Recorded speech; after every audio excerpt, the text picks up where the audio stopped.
हाँ, assessment for learning हमारा subject है। और कल हमने असेसमेंट फॉर लर्निंग पे, मूल्यांकन पे हमने कल बातें करी, और आज हम उसी को आगे बढ़ा रहे हैं।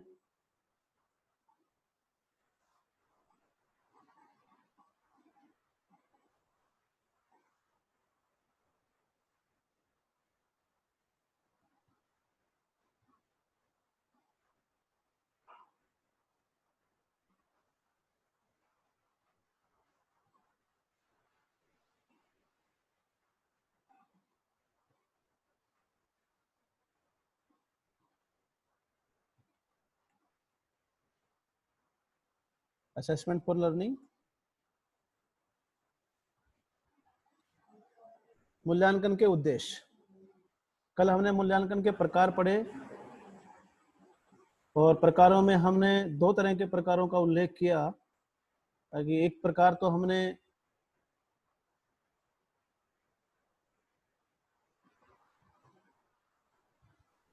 और दूसरा प्रकार का भी हमने उल्लेख किया। आज हम मूल्यांकन के उद्देश्य पढ़ेंगे, उसी टॉपिक को आगे बढ़ाते हुए।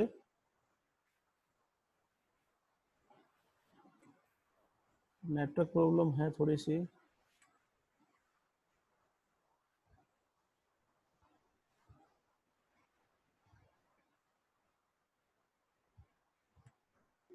हाँ, मूल्यांकन के उद्देश्य। मूल्यांकन द्वारा छात्रों की उपलब्धि की सूचना मिलती है। छात्र ने जो भी सीखा है, उसने क्या ज्ञान प्राप्त किया है, उसकी उपलब्धि की सूचना हमें मूल्यांकन के द्वारा ही मिलता है। सपोज करो आपको कोई सारी साल पढ़ाए और उसके बाद आपके कोई परीक्षा ही नहीं ले, तो कैसे पता चलेगा कि बच्चे ने कितना सीखा है, किस मात्रा में सीखा है। तो ये जो बच्चे की उपलब्धि क्या रही है, बच्चे ने कौन सा ग्रेड प्राप्त किया है, बच्चे ने कितनी परसेंटेज प्राप्त की है, मतलब दूसरे शब्दों में बच्चे ने कितना ज्ञान प्राप्त किया है, ये सारा हम मूल्यांकन से ही सूचना प्राप्त कर सकते हैं। मूल्यांकन के द्वारा छात्रों को उनके अधिगम की प्रतिपुष्टि होती है, जिससे वे अधिगम में सुधार ला सकें।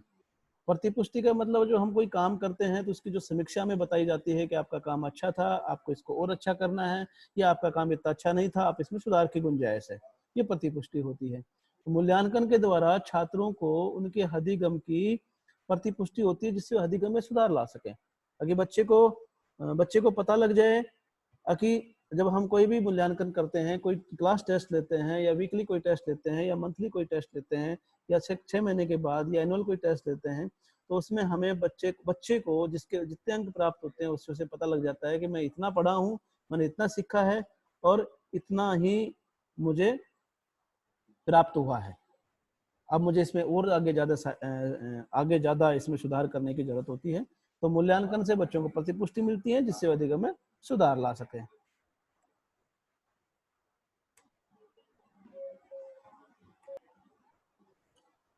मूल्यांकन के द्वारा शिक्षक को शिक्षण में मार्गदर्शन होता है। अध्यापक ने कैसे पढ़ाया है, कौन सी शिक्षण विधियों का उसने प्रयोग किया है पढ़ाते समय, उसका ज्ञान भी उसे होता है। क्योंकि जिन शिक्षण विधियों का वो सही शिक्षण विधि का प्रयोग करेगा, तो बच्चे को अधिगम उपलब्धि प्राप्त होगी। और यदि वो सही शिक्षण विधि का चयन नहीं करेगा, तो बच्चे का अधिगम कम हो पाएगा। तो इससे शिक्षक को भी अपने शिक्षण में मार्गदर्शन मिलता है, कि मूल्यांकन के द्वारा उसे ये पता लगता है कि मेरा जो पढ़ाने का तरीका है, मेरा जो सिखाने का तरीका है, मेरा जो ज्ञान देने का तरीका है, उसमें मुझे क्या सुधार करना है। मूल्यांकन द्वारा प्राप्त सूचना से छात्रों का श्रेणीकरण संभव है। ग्रेडिंग सिस्टम जो होता है ना, वो मूल्यांकन से संभव है। बिना मूल्यांकन के हम बच्चे का ग्रेडिंग सिस्टम नहीं कर सकते। जब हमें पता ही नहीं कि बच्चे ने कितनी उपलब्धि प्राप्त की है, बच्चे ने कितना सीखा है, बिना जाने हम उसको ग्रेडिंग नहीं दे सकते। और ये जानने का तरीका कि बच्चे ने कितनी उपलब्धि प्राप्त की है, वो मूल्यांकन है। तो grading, A grade, A plus grade, B grade, B plus, या सी, डी, ई, इस तरह जो हम ग्रेड देते हैं, ये ग्रेड हम मूल्यांकन के माध्यम से ही देते हैं। बिना मूल्यांकन के माध्यम के हम ग्रेडिंग नहीं दे सकते। ये हमारा ग्रेडिंग सिस्टम भी जो है वो मूल्यांकन पर ही आधारित होता है। पहले बच्चों के क्लास से ज़्यादा बच्चे होते हैं स्कूल में या कॉलेज में, तो सेक्शन बनाए जाते हैं। A section, B section, C section, D section, उनको उनकी पिछले साल के जो मार्कशीट के जो मार्क्स होते हैं उसी के आधार पर जो 60 से या 70 के आसपास होता है उसको ए सेक्शन दे देते हैं, 50 से 60 के बीच में होता है उसको बी सेक्शन देते हैं, 40 से 50 के बीच में होता है उसको सी सेक्शन दे देते हैं। तो इस तरह से ये ग्रेडिंग सिस्टम जो होता है ये मूल्यांकन, उनका पिछले साल का मूल्यांकन है। अगली बार हम अब मूल्यांकन करेंगे तो हम उनको उसी हिसाब से उनको श्रेणी दे देंगे या ग्रेडिंग दे देंगे। मूल्यांकन द्वारा निदानात्मक एवं उपचारित शिक्षण संभव है। निदान और उपचार, निदान का होता है समस्या का पता लगाना, उसको हम कहते हैं निदान, और उपचार का मतलब होता है उसका इलाज करना। हम किसी डॉक्टर के पास जाते हैं, हमें बुखार खांसी जुकाम जो भी हो गया है, अब कोरोना चल रहा है तो हमें हो गया है कि अब हमें कोई बीमारी हो गई है और हम डॉक्टर के पास जाएंगे, डॉक्टर हमसे पूछेगा क्या है क्या नहीं है, तो अब वो जानने की कोशिश करेगा कि ये हुआ कैसे है। वो हमारी जांच करवाएगा, हमारे ब्लड का सैंपल लेगा, उसकी जांच करेगा और गले की जांच करेगा, है ना, पेशाब की जांच करेगा। इसके आधार पर उसे पता लग जाता है कि ये जो बीमारी हुई है ये शरीर में कहाँ खराबी है जिसकी वजह से बीमारी हुई, तो उसने उस चीज का पता लगा लिया, ये हमारा निदान होता है। ऐसे हम क्लास में जब बच्चा सही तरीके से पढ़ नहीं पाता है, बच्चा उस मात्रा में नहीं सीख पाता है जिस मात्रा में उसे सीखना चाहिए, तो हमें उसकी समस्या का पता लगाया जाता है कि बच्चे को क्या परेशानी आ रही है, कौन से बैरियर्स हैं जो बच्चे को सीखने में परेशानी दे रहे हैं, बच्चे को सीखने में बाधा उत्पन्न कर रहे हैं, तो हमें उनका पता लगाया जाता है। जैसे ही समस्या का पता लग जाता है तो हम उसका उपचार भी कर देते हैं। ये हमारा निदानात्मक और उपचारात्मक शिक्षण किससे संभव है? ये मूल्यांकन से। जब हम बच्चे का क्लास टेस्ट लेते हैं तो हमने बच्चे को क्या पढ़ाया है उसी के आधार पर हम प्रश्न पूछते हैं। जितने प्रश्नों का उत्तर देता है उसके आधार पर हम पता लगाते हैं कि बच्चे ने कितनी मात्रा में और कैसे सीखा है। यदि उसने सही सीखा है, पूरा सीखा है, तो हम आगे बढ़ जाएंगे। और यदि बच्चा नहीं पढ़ पा रहा है, क्योंकि सारे बच्चे एक से नहीं होते हैं, कुछ बच्चे ऐसे होते हैं जो पढ़ाने के बाद, समझाने के बाद भी नहीं समझ पाते हैं, तो उनकी क्या समस्या है उसका पता लगा के हमें उसका उपचार करना होता है। तो ये मूल्यांकन से ही संभव है, क्योंकि बिना मूल्यांकन के हम उसकी समस्या का भी पता नहीं लगा सकते, और जब समस्या का पता नहीं लगेगा तो फिर हम बिना समस्या के पता किए उसका उपचार कैसे कर सकते हैं। तो मूल्यांकन द्वारा निदानात्मक और उपचारात्मक शिक्षण संभव है, ये मूल्यांकन से ही है। अगली बात, आगे बढ़ते हैं।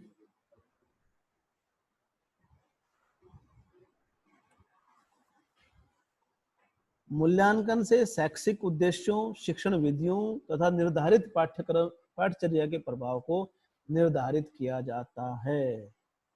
मूल्यांकन से शैक्षिक उद्देश्य, मूल्यांकन से शिक्षण विधियों का हम निर्धारण करेंगे, मूल्यांकन से करेंगे। पाठचर्या जो सिलेबस हम बनाएंगे वो हम मूल्यांकन से बनाएंगे। अब आप कहेंगे कि चीजें तो पहले से ही सेट होती है, नहीं, हमने शैक्षिक उद्देश्य बहुत ज्यादा हाई रख दिए, बहुत ज्यादा ऊंचे लेवल के रख दिए, वो हमारे शैक्षिक उद्देश्य पूरे नहीं हो रहे हैं। मूल्यांकन में हमें पता लगा है कि बच्चा उन उद्देश्यों को पूरा कर ही नहीं पा रहा है, तो हमें उन शैक्षिक उद्देश्यों का लेवल थोड़ा कम करना पड़ेगा। या जिनका शैक्षिक उद्देश्यों का लेवल हमने बहुत कम करके रखा है, मूल्यांकन से पता लगा के तो बहुत हल्के लेवल है, बल्कि बहुत हल्के स्तर के उद्देश्य हैं, तो उनको हमें ऊंचा करना होता है, लेवलों को हाई करना होता है, उद्देश्यों के लेवल को। शिक्षण विधियां, मूल्यांकन से हमें पता लगाता है कि हम जिस तरीके से हम बच्चे को पढ़ा रहे हैं उस तरीके से बच्चा सही पढ़ पा रहा है कि नहीं पढ़ पा रहा है, उस तरीके से बच्चा सही सीख पा रहा है कि नहीं सीख पा रहा है। यदि बच्चा उस तरीके से नहीं सीख पा रहा है तो हमें शिक्षण विधि में बदलाव करने की जरूरत है। बच्चे में तो बदलाव कर नहीं सकते, बच्चे को तो हमें पढ़ाना ही होता है, तो हमें हमारे पढ़ाने का तरीका, हम जिस जिस मेथड का प्रयोग कर रहे हैं उस मेथड को हमें चेंज करना होता है, हमें अलग दूसरे तरीके से पढ़ाना होता है ताकि बच्चा हमारी बात को अच्छे से समझ सके। जब तक बच्चा हमारी बात अच्छे से नहीं समझेगा तो क्या खाक उसका उपलब्धि स्तर होगा। तथा निर्धारित पाठचर्या के प्रभाव को अब पाठचर्या जो है, सिलेबस जो है, उस सिलेबस का प्रभाव कितना रहा है बच्चे पे, ये भी हम मूल्यांकन से, क्योंकि हमने कंटेंट ऐसे रख दिए पाठचर्या में, ऐसे हमने अंदर के मैटर हमने ऐसा रख दिया जो बच्चे की समझ से बाहर का है, तो हमें उसे बदलने की जरूरत होती है। तो मूल्यांकन से शैक्षिक उद्देश्यों, शिक्षण विधियों तथा निर्धारित पाठचर्या के प्रभाव को निर्धारित किया जा सकता है। तो ये शिक्षण के उद्देश्य हो गए। मूल्यांकन द्वारा छात्रों की उपलब्धि की सूचना मिलती है, मूल्यांकन के द्वारा छात्रों के अधिगम की प्रतिपुष्टि होती है जिससे अपने अधिगम में सुधार कर सकते हैं, मूल्यांकन द्वारा शिक्षक को शिक्षण में मार्गदर्शन होता है, मूल्यांकन द्वारा प्राप्त सूचना छात्रों का ग्रेडिंग होता है, मूल्यांकन द्वारा निदानात्मक औपचारिक शिक्षण संभव है, और मूल्यांकन से शैक्षिक उद्देश्यों, शिक्षण विधियों और पाठ्यचर्या के प्रभाव को निर्धारित किया जा सकता है। ये मूल्यांकन के उद्देश्य होते हैं। आगे बढ़ते हैं। आपको जो भी कोई समस्या आ रही है, चैट बॉक्स में आप अपना प्रश्न लिख सकते हैं और हम जैसे ही लास्ट के 5 मिनट 7 मिनट बचेंगे उस वक्त हम डिस्कस करेंगे। मूल्यांकन के कार्य। अब मूल्यांकन के कार्य क्या क्या हैं, अब इन पे हम थोड़ी सी चर्चा कर लेते हैं। पहला कार्य है पाठ्यक्रम एवं कार्यक्रमों की प्रभावशीलता का निश्चय करने के लिए पाठ्यक्रम और कार्य, पाठ्यक्रम के अकॉर्डिंग जो भी हम कार्यक्रम चला रहे हैं उन कार्यक्रमों की प्रभावशीलता कितनी रही, इसका निश्चय करने के लिए हमें मूल्यांकन करना पड़ता है। मूल्यांकन के द्वारा ही हमें उसके पाठ्यक्रम या कार्यक्रम की प्रभावशीलता का पता चलता है, क्योंकि जब तक हम मूल्यांकन नहीं करेंगे तो हमने बच्चों को कैसे पढ़ाया, किस पाठ्यक्रम से पढ़ाया, कौन से कार्यक्रम बच्चे से करवाए, उन सब का हम कोई निश्चय नहीं कर सकते। जब हम मूल्यांकन करते हैं तो हमें पता लगता है कि पाठ्यक्रम के अकॉर्डिंग या जो भी कार्यक्रम, जो भी एक्टिविटी जो हम बच्चे की करवा रहे हैं उसमें वो कितनी प्रभावशीलता रही है उसकी, इसका निश्चय हम मूल्यांकन के द्वारा करते हैं। शैक्षणिक उद्देश्यों का चयन और उनका मूल्यांकन करना, ये भी मूल्यांकन के कार्य हैं।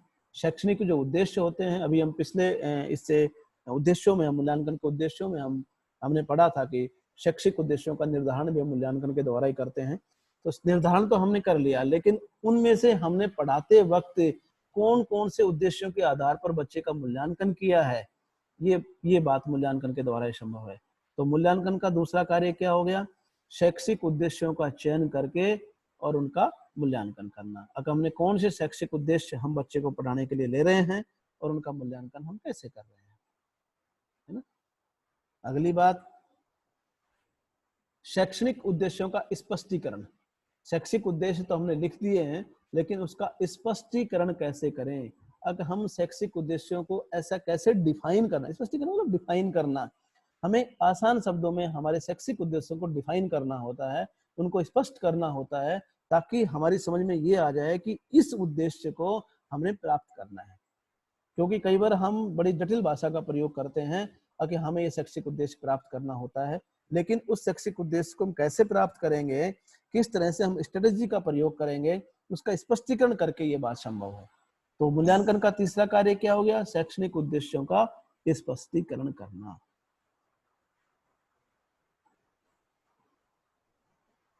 अगला है शिक्षण प्रक्रिया में सुधार। मूल्यांकन के द्वारा ही संभव है। जो हमारी शिक्षण प्रक्रिया चल रही है उससे बच्चा उतना अधिगम नहीं प्राप्त कर पा रहा, उतनी सफलता नहीं प्राप्त कर पा रहा जितनी उतनी करनी चाहिए। तो हमें क्या करना है, हमारी शिक्षण प्रक्रिया में सुधार कर देना है। हमारी शिक्षण प्रक्रिया में कोई ना कोई कमी रही है, या तो अध्यापक का व्यक्तित्व प्रभावशाली नहीं है, या वो जिस शिक्षण विधि का, जिस मेथड का वो प्रयोग कर रहा है वो प्रभावशाली नहीं है, या हमारे पास ऐसा कोई वातावरण नहीं बन पा रहा हमारे कक्षा में कि बच्चा अधिगम करने के लिए, लर्निंग करने के लिए तैयार हो जाए, तत्पर हो जाए। तो हमें वो सारी चीजें सेट करनी होती हैं। शिक्षण प्रक्रिया में सुधार की बात आती है तो उसमें सारी बातें सुधार आ जाती है। अध्यापक को अपने व्यक्तित्व में सुधार करना है, अध्यापक को अपने शिक्षण कार्य के लिए जो शिक्षण विधियों का प्रयोग कर रहा है उसमें सुधार करना है, और जो वातावरण वो नहीं बना पा रहा, जो कक्षा में बच्चा अधिगम का वातावरण नहीं बना पा रहा, सीखने का वातावरण नहीं बना पा रहा, तो उसमें सुधार करने की जरूरत है। आप देखते हैं कि बहुत से अध्यापकों से आप पढ़ के आए हैं, आपने देखा होगा कि कुछ अध्यापक ऐसे होते हैं जो क्लास में इतना टाइट माहौल बना के रखते हैं कि बच्चा गर्दन भी नहीं हिला सकता, इतना डरता है वो। और कुछ अध्यापक ऐसे होते हैं जिनकी क्लास में बच्चा सीधा बैठता ही नहीं है, बिना बोले वो मानता ही नहीं है। तो दोनों ही परिस्थितियां अधिगम वातावरण के लिए अनुकूल नहीं है। अधिगम वातावरण के लिए अनुकूल वो परिस्थिति है जिसमें बच्चा अनावश्यक बातें नहीं करे, लेकिन जो बात उसकी समझ में नहीं आ रही वो अपने अध्यापक से डिस्कस करे। एक बीच का जो वातावरण लेके चलते हैं हम, वो होता है। ना तो हम ऐसा बच्चों को इतना ज्यादा डरा दे कि बच्चा गर्दन ही ना हिलाए, और या हम बच्चों को इतनी छूट दे दे कि बच्चा आपस में ही बात करता रहे, हमारी बात सुने ही नहीं, हमारी हर बात को मजाक में ले। ये दोनों ही परिस्थितियां खराब होती हैं। तो मूल्यांकन जब हम करते हैं तो हमें पता लगता है कि हमारी जो शिक्षण प्रक्रिया है वो ठीक नहीं रही, तो हमें शिक्षण प्रक्रिया में सुधार करने की जरूरत होती है।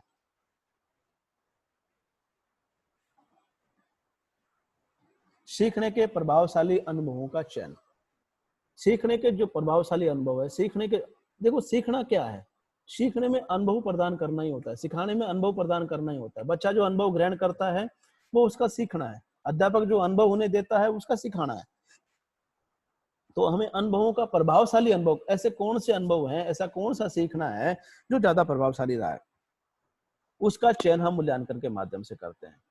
किसी किसी सब्जेक्ट में या किसी किसी टॉपिक पे हम बच्चे को बहुत अच्छा सिखा देते हैं, क्योंकि उस टॉपिक पे हमारी अच्छी पकड़ होती है और उस टॉपिक को पढ़ाने के लिए हमने अच्छे टीचिंग टेक्निक का प्रयोग किया है। और जब हम अच्छी टीचिंग टेक्निक का प्रयोग करते हैं तो बच्चा अच्छा सीखता है।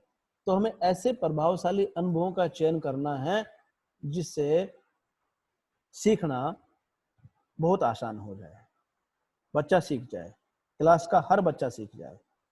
तो मूल्यांकन के से ही संभव है कि हम प्रभावशाली अनुभवों का चयन हम मूल्यांकन से करेंगे, क्योंकि हमने बच्चे को पढ़ा दिया, बच्चे से पूछा, बच्चों से पूछा कि हाँ भाई आ गया, तो सारे बच्चों की गर्दन हिलते हैं, हाँ सब आ गया। और उन बच्चों की गर्दन सबसे तेज हिलती है जिनको बिल्कुल भी समझ में नहीं आया, हाँ सब आ गया।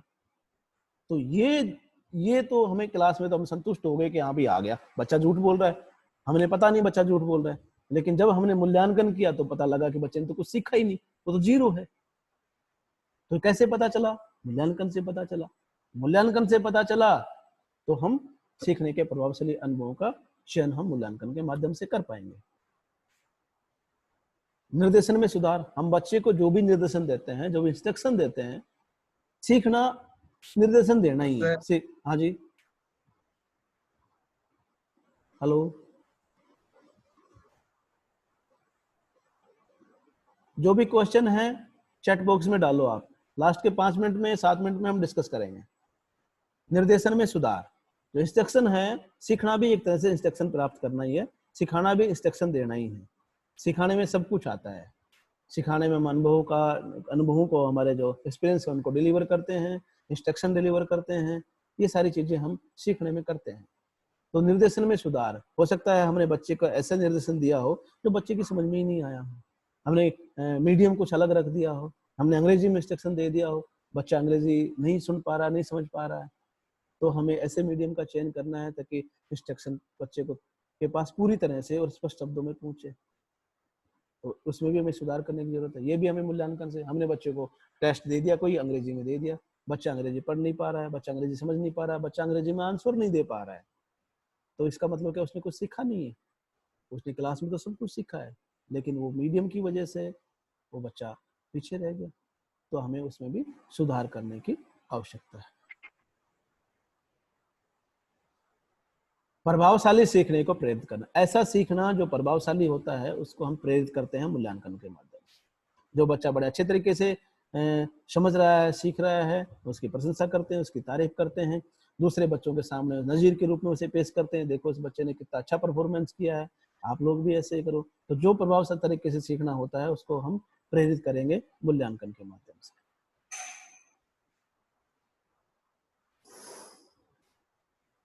मूल्यांकन का एक और कार्य भी है जो शिक्षकों, शिक्षण विधियों, पाठ्यवस्तु, पुस्तकों आदि की उपयुक्तता की जांच भी करता है। अगर शिक्षक उपयुक्त है तो बहुत अच्छे से सीखेंगे बच्चे, शिक्षण विधियां उपयुक्त है तो बच्चा बहुत अच्छे से सीखेगा, पाठ्यवस्तु, पुस्तकों में भी कई बातें ऐसी क्लिष्ट भाषा होती है, बच्चा नहीं समझ पाता, तो वो भी यदि उपयुक्त हैं तो बच्चा अच्छे से सीखेगा। तो ये बात हमें कब पता लगती है, जब हम मूल्यांकन करते हैं और बच्चे का उपचारात्मक और निदानात्मक शिक्षण करते हैं, तब बच्चे को समझ में आता है कि हमें शिक्षक की बात ही समझ में नहीं आती है, वो कौन सी टेक्निक का प्रयोग कर रहा है वो हमारी समझ में नहीं आता है, पाठ्यवस्तु क्या है वो हमारी समझ में नहीं आता है, पुस्तक हमारी। तो ये कैसे पता चलता है, ये मूल्यांकन से पता चलता है। तो हम मूल्यांकन के द्वारा शिक्षकों, शिक्षण विधियों, पाठ्यपुस्तकों आदि की उपयुक्तता की जांच भी करते हैं। तो मूल्यांकन के मोटे तौर पे कितने कार्य हो गए? मूल्यांकन का कार्य हो गया कार्यक्रम की प्रभावशीलता की जांच करना, शैक्षणिक उद्देश्यों का चयन करना, शैक्षणिक उद्देश्यों का स्पष्टीकरण करना, शिक्षण प्रक्रिया में सुधार करना, सीखने के प्रभावशाली अनुभवों का चयन करना, निर्देशन में सुधार करना, प्रभावशाली सीखने को प्रेरित करना, शिक्षकों, शिक्षण विधियों, पुस्तकों आदि की उपयुक्तता की जांच करना। ये हमारे सारे कुल मिला के जो काम हैं, ये मूल्यांकन के कार्य हैं। मूल्यांकन के द्वारा ही हम इन चीजों में सुधार कर सकते हैं। मूल्यांकन के द्वारा ही हम अपनी शिक्षण प्रक्रिया में सुधार कर सकते हैं। मूल्यांकन के द्वारा ही हमारा जो निर्देशन है उसमें सुधार कर सकते हैं। मूल्यांकन के द्वारा ही हम शिक्षण विधियों, शिक्षकों, उनके व्यवहार में और शिक्षण विधियों में सुधार कर सकते हैं। अब बात आती है हमारी आगे मूल्यांकन के सोपान। मूल्यांकन के सोपान, सोपान का मतलब स्टेप्स, स्टेप ऑफ इवैल्यूएशन। पहला है उद्देश्यों का निर्धारण। सर्वप्रथम शिक्षक विषय वस्तु के लिए उद्देश्य को सूत्रबद्ध करता है। जब तक हमारा कोई उद्देश्य नहीं होगा तब तक हम एक भटके हुए राही की तरह होते हैं, जिसको पता ही नहीं होता मैं कौन से रास्ते पे जाऊं। तो जो उद्देश्य होते हैं उनका निर्धारण पहले किया जाता है, तभी तो मूल्यांकन कर पाएंगे। अगर हमने मूल्यांकन किस उद्देश्य के आधार पर किया है, तो उद्देश्यों को सूत्रबद्ध करना सबसे पहला सोपान है। तिवारी जी, तिवारी जी प्लीज थोड़ा सा वॉल्यूम कम कर लो।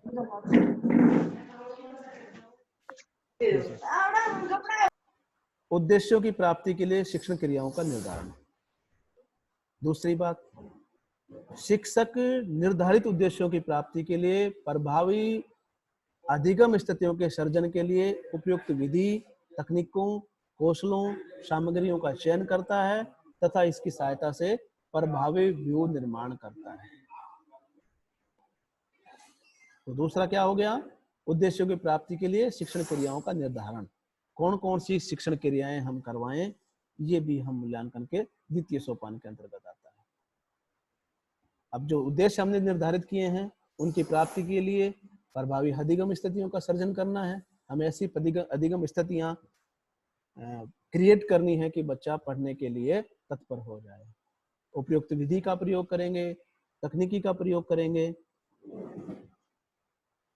कौशल सामग्रियों का प्रयोग करेंगे और प्रभावी व्यूह रचना का निर्माण करेंगे, ताकि जो हम शिक्षणों का उद्देश्य निर्धारित किया है उसको प्राप्त करने में आसानी हो जाए।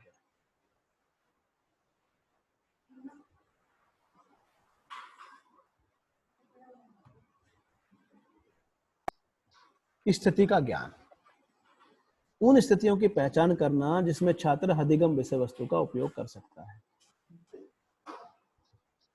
उन स्थितियों की पहचान करना जिसमें छात्र विषय वस्तु का उपयोग कर सकता है। विषय वस्तु का उपयोग बच्चा कैसी स्थिति में कैसे कर सकता है, उस स्थिति का ज्ञान भी मूल्यांकन के अगले सोपान। मूल्यांकन के उपकरणों का चयन। अब ये बात बड़ी महत्वपूर्ण आ गई। अगला स्टेप क्या है, मूल्यांकन के उपकरणों का चयन। मूल्यांकन हम कैसे करें, कौन से उपकरणों से करें, जिनके शिक्षक उन उपकरणों का चयन करता है जो वांछित उद्देश्यों के मापन में सहायक हो। इसके लिए शिक्षक शोधित परीक्षणों का प्रयोग करता है। वो अपना टेस्ट बनाता है या कोई मौखिक परीक्षा लेता है या कोई प्रैक्टिकल करवाता है ना। वो कैसे करता है, पूरी एक टॉपिक रोज का लेता है या वीक का टेस्ट लेता है या मंथली टेस्ट लेता है या एनुअल लेता है ना। तो ये कैसा परीक्षण तैयार करता है, लिखित, मौखिक, खालिस्तान, वैकल्पिक, जो भी जितने भी तरीके होते हैं, ओपन एंडेड लेता है, क्लोज एंडेड क्वेश्चन लेता है, वो सारे क्वेश्चन वो कैसे बनाता है, उपकरणों का चयन करेगा शिक्षक, क्योंकि वही पढ़ा रहा है तो मूल्यांकन का कार्य भी वही करेगा। उपकरणों का प्रशासन, जो उपकरण वो चयन कर, जिन उपकरणों का वह चयन कर रहा है उनके आधार पर शैक्षिक उपलब्धि के मापन के लिए उपकरणों का प्रशासन करना। उपकरण बनाना अलग है, प्रशासन करना मतलब अप्लाई करना। ये हमारा अप्लाई करना होता है, प्रशासन करना अप्लाई करना होता है।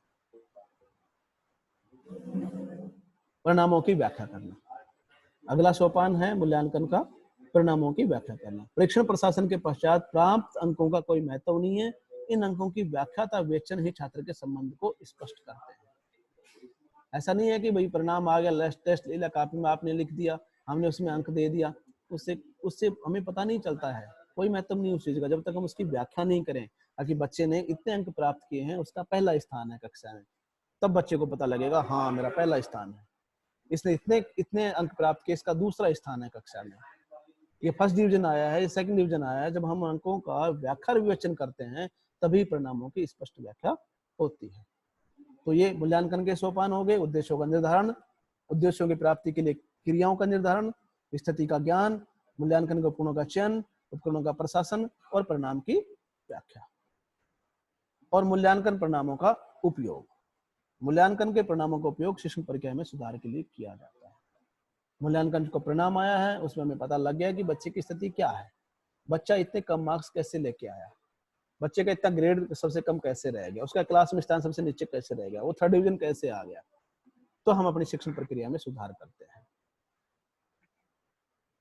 ठीक है, क्लियर है। मूल्यांकन के सोपान, उद्देश्यों का निर्धारण, उद्देश्यों की प्राप्ति के लिए क्रियाओं का निर्धारण, स्थिति का ज्ञान, उपकरणों का चयन, उपकरणों का प्रशासन, परिणामों की व्याख्या और परिणामों का उपयोग। ये आज हमारा टॉपिक है, ये आज का हमारा पूरा हो गया।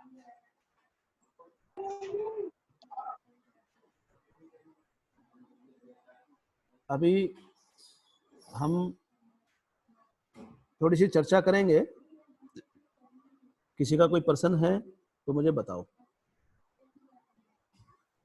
सब लोग सुन रहे हो मेरी आवाज? Yes sir. Yes sir. कोई प्रश्न? नहीं नो सर। सर।